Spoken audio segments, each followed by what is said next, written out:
Hey everybody, it is Kellen Nitro for Nitromaniac TV's Wrestling Unlimited, and it's time for predictions as it's another WWE pay-per-view weekend. It's the September Spectacular known as Clash of Champions, taking place at the Spectrum Center in Charlotte, North Carolina on September 15th. It looks to be about a 11-match card, and here are my predictions on what's going to happen over that 11-match card. It's been a very interesting time in WWE. Almost to the point where some nights the show is definitely worth watching. Case in point, the Monday Night Raw this past week with Stone Cold Steve Austin for at least the first hour or so. And then other nights and other days of the week, it's almost unwatchable. So, a quick aside, and I'm kind of miffed that it's not part of the main pay-per-view, but the King of the Ring finals have been moved to Monday between Chad Gable and Baron Corbin.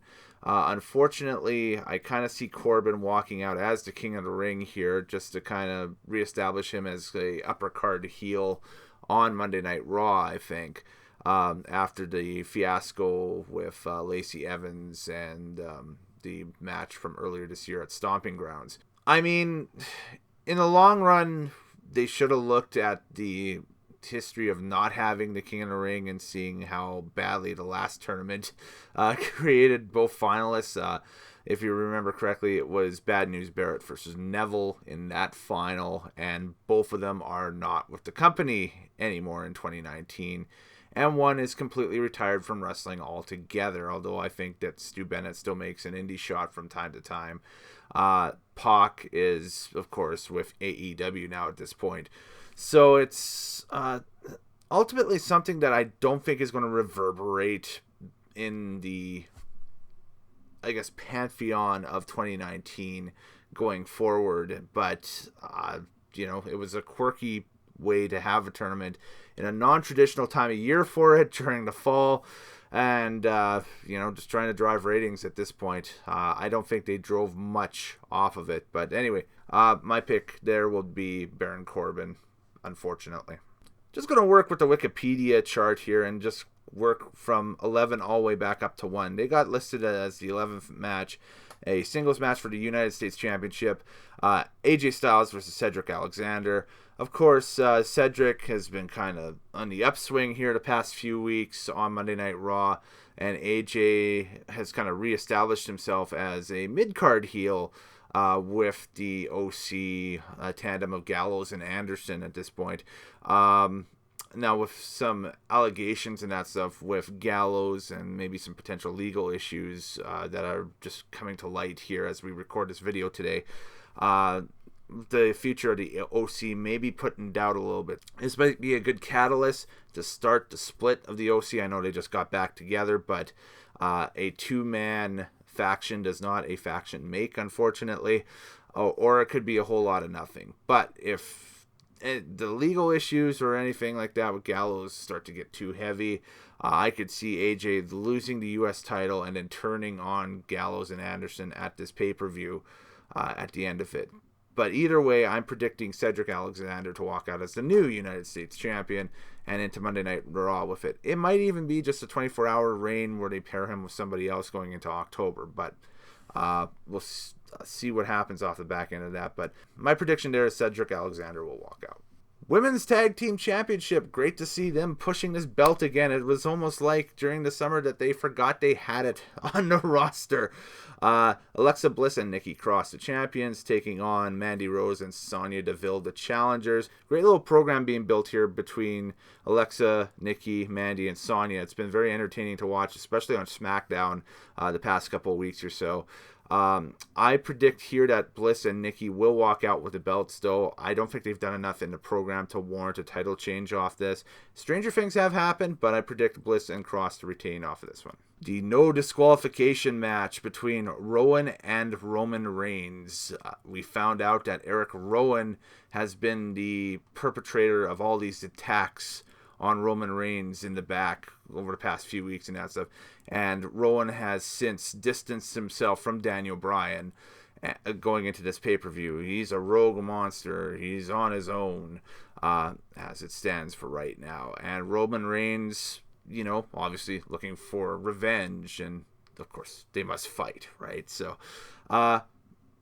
old school storyline. Look for Roman to walk out with the win here. I don't think it's going to be anything spectacular, and hopefully it's nothing longer than 15 minutes. Otherwise, it might be a snooze fest. Singles match for the Raw Women's Championship. This could easily main event the show, too. Becky Lynch versus Sasha Banks. I think this will be a great match. And I honestly think that the potential is here for a title switch.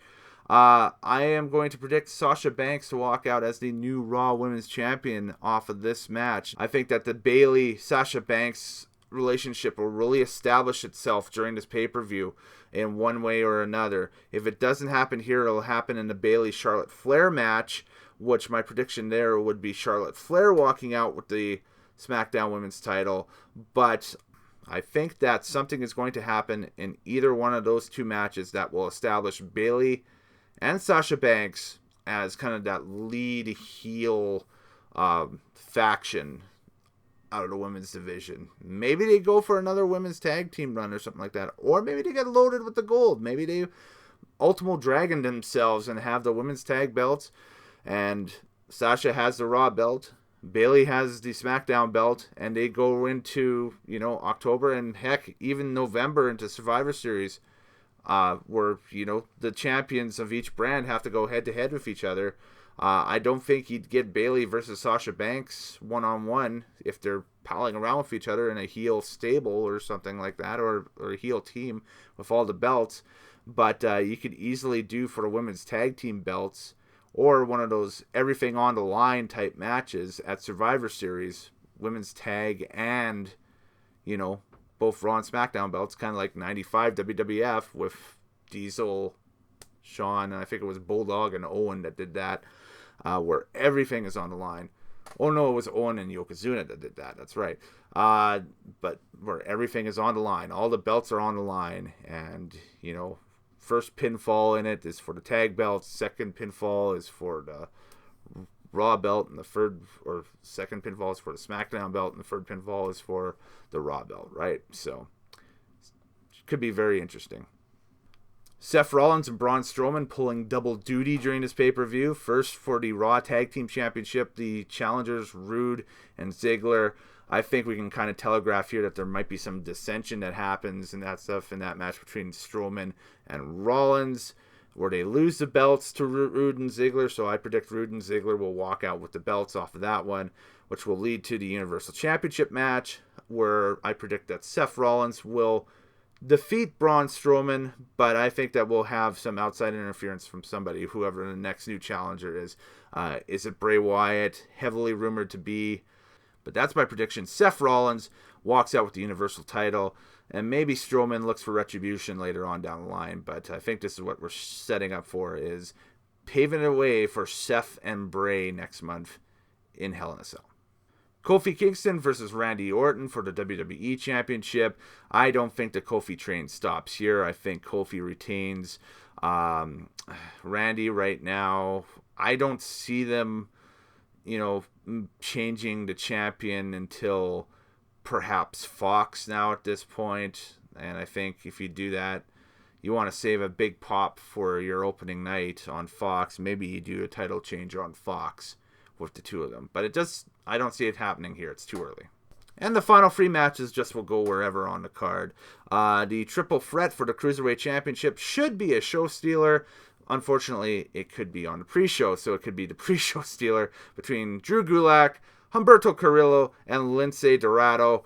A great program being built up by all three of them on 205 Live. I don't like the fact that Nigel McInnes is out on 205 Live, but Brennan Williams' character, I'm just trying to remember the name of it. It's Dio something like that, but it's last name, I guess we'll find out over the weekend when he does commentary, right? It's from what I've heard is really good, though. I think that Dio has done a really good job with stepping in there and being that third voice on commentary. I think they're trying some things. It's always fluid and in motion, and they like their free man team, so there we go.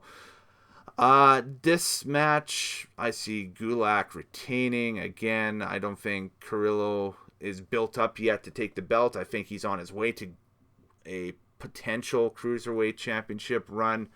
And Dorado, I think, is just there for filler. This will be a good one for the Tag Team Championship of SmackDown. Big E and Xavier Woods versus the Revival, Dawson and Wilder. This could be a tag team clinic because all four of these guys can go in a tag team setting.